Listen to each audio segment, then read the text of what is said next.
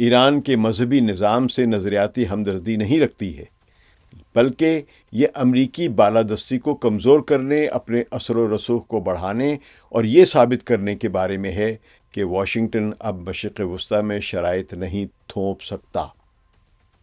یہ ایران کا بھی مقصد یہی ہے۔ تو روس جو یوکرین میں مصروف ہے اس جنگ میں اور مغربی پابندیوں کی وجہ سے ایک الگ تھلگ ہے، ایران کو ایک ساتھی کے طور پر دیکھتا ہے جس کی بقا ملٹی پولر دنیا کے لیے دلیل کو جو اس کی ہے اس کو مضبوط کرتی ہے۔ اس دوران چین توانائی کی سپلائی کو محفوظ بنانے اور اپنے بیلٹ اینڈ روڈ انیشیٹو کا جو منصوبہ ہے اس کو ایکسپینڈ یا وسعت دینے کے ساتھ ساتھ خلیج میں امریکہ کو کمزور بھی کرنا چاہتا ہے۔ یہاں جو کچھ ہو رہا ہے وہ ایک علاقائی تصادم سے آگے بڑھ کر عالمی نظام کو چیلنج کر رہا ہے، پرانے انٹرنیشنل ورلڈ آرڈر کو چیلنج کر رہا ہے۔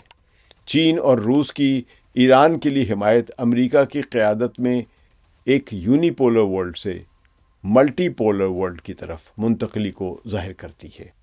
وہ مزاحمت کا ایک اتحاد بنا رہے ہیں۔ ایسی ریاستیں جو امریکی دباؤ کی خلاف ورزی کرنے، پابندیوں سے بچنے اور مغربی حکم کے خلاف خود مختاری قائم کرنے کو تیار ہیں، اب یہ ان کی جنگ بن چکی ہے۔ ایشیا ٹائمز میں شائع ہونے والے ایک تفصیلی تجزیے کے مطابق جو اس میں لکھا گیا ہے کہ this conflict has already accomplished what decades of geopolitical manoeuvring couldn't. It has delivered a decisive and likely irreversible blow to the architecture of the American-led unipolar world. یعنی اس جنگ نے وہ کچھ حاصل کر لیا ہے جو دہائیوں کی جیو پولیٹیکل چال بازیاں نہ حاصل کر سکیں۔ اس نے امریکی قیادت میں قائم یونیپولر ورلڈ آرڈر کے سٹرکچر کو ایک فیصلہ کن اور ممکنہ طور پر ناقابل واپسی کاری ضرب لگائی ہے۔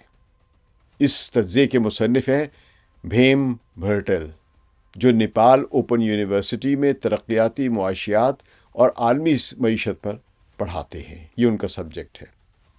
تو بہرحال یہ جنگ اب صرف جنگی محاذ کے اعداد و شمار نہیں رہی ہے، بلکہ ایک پورے گزرے ہوئے دور کے انجام کی کہانی بن چکی ہے۔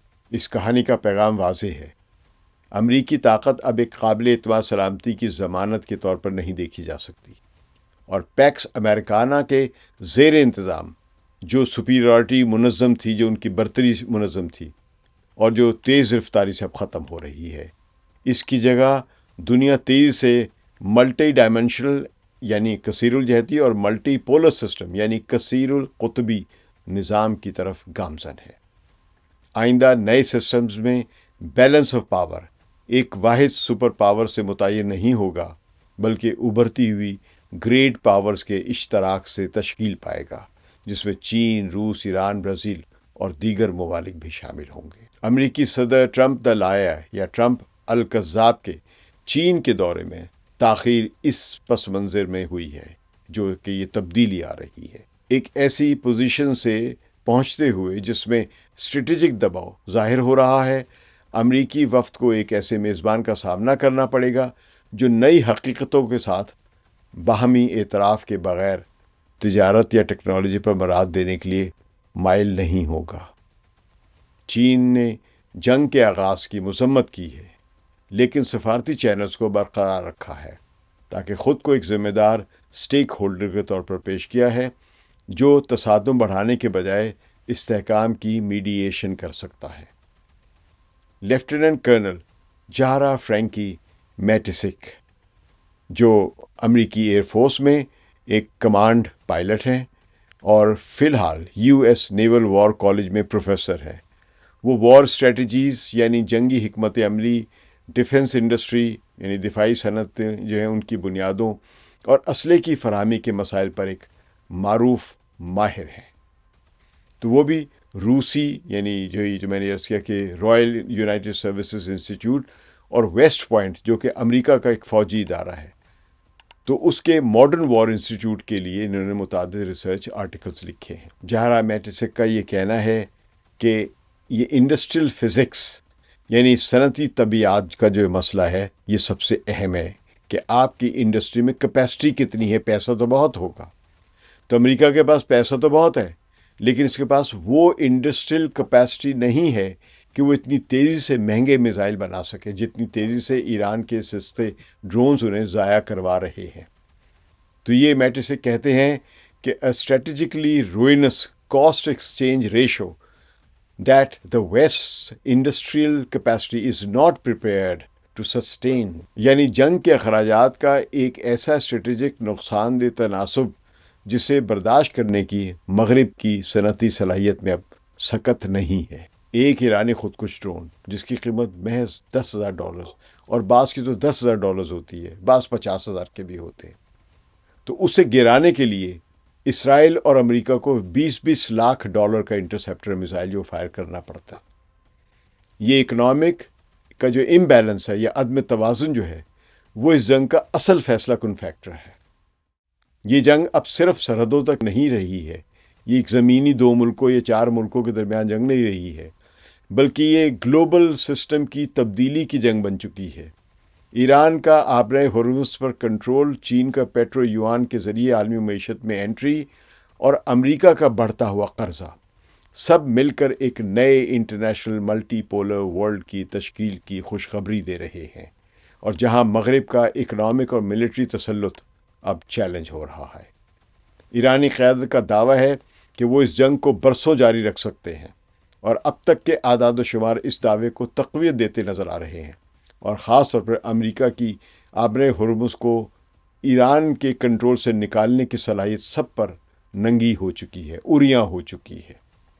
امریکہ اور اسرائیل کو اب فیصلہ کرنا ہے کہ وہ اس طول پکڑتی ہوئی جنگ کو کب تک جاری رکھ سکتے ہیں، جبکہ ان کے پاس اسلحے کے جو سٹاکس ہیں وہ تیزی سے ختم ہو رہے ہیں، اور ان کے اپنے اکنامک اینڈ فائنینشیل سسٹم کی بنیادیں یعنی ڈالر کا غلبہ اب خطرے میں ہے۔ شکریہ۔ ثقلین امام کو اجازت دیجیے۔ خدا حافظ۔